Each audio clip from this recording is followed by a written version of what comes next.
بسم الله الرحمن الرحيم. اليوم تحدينا ترى مختلف وقوي جدا. تحدينا بعنوان غمضها حتى تعرف قيمتها. غمضها حتى تعرف قيمتها. طبعا التحدي هذا هو في المرمى، يعني راح يدخل التحدي.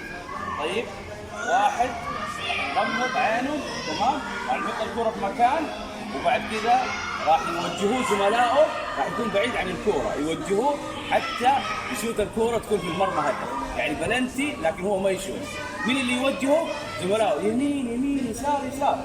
طيب، فمين أول واحد يبدأ التحدي؟ مين ترشحه؟ طيب خلينا ناخذ واحد، رشحوا واحد، يلا رشحوا يلا. بدر، يلا يا بدر. طيب بدر نبدأ. طيب شوف اكيد. طيب الان راح نبدا. خلي الكوره، اعطيني الكوره هنا. طيب راح يكون الباب فاضي. خلاص. طيب تعال يا حبيبي، تعال.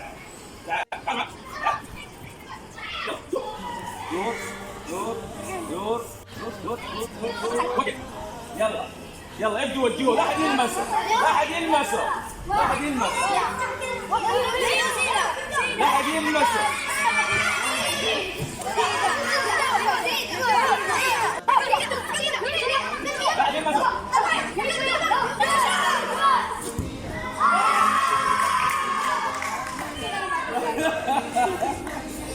شفنا بدر كيف؟ أول حاجة غمضنا عينه. طيب بدر، سؤال لك، تعالي بدر، سؤال.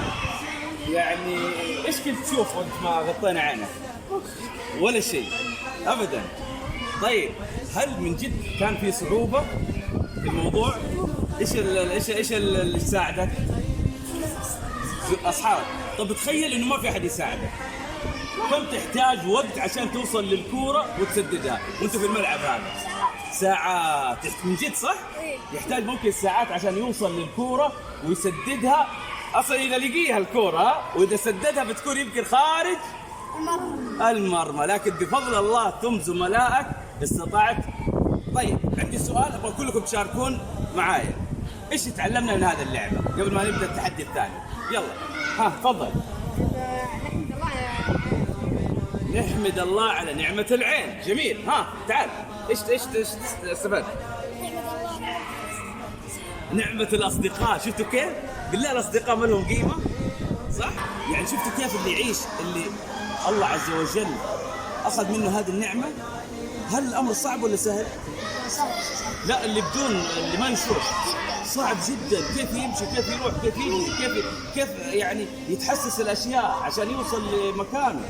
إذا بالله، هل هذه النعمة بسيطة ولا ثمينة؟ لو واحد قال لك آخذ منك واحدة من عيونك وأعطيك 10 مليون، توافق؟ يعني أنت معناته عندك أغلى من 10 مليون، يعني عينك هذه أغلى.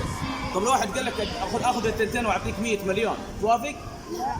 ليش؟ لأنه هذه النعمة هذه ثمينة جدا، ولذلك احنا نتعلم فعلا. لما غمضناها عرفنا قيمتها، قيمتها. عشان كذا من جد نحمد الله على هذه النعمة. يا أخي الله يعني يحبنا، أعطانا هذه النعمة. ففين نستعمل؟ كيف نقدر نبين حبنا لله في نعمة البصر؟ ايش ممكن نسوي؟ كيف نبين ان نحب الله من خلال بصرنا، عيننا؟ نقول الحمد لله. وش كمان؟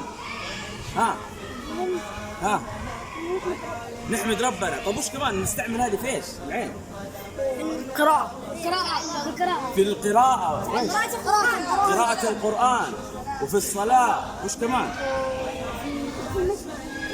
وحنا رايحين للمسجد وحنا جايين نستعملها. هل ننظر لأشياء الله ما يحبها؟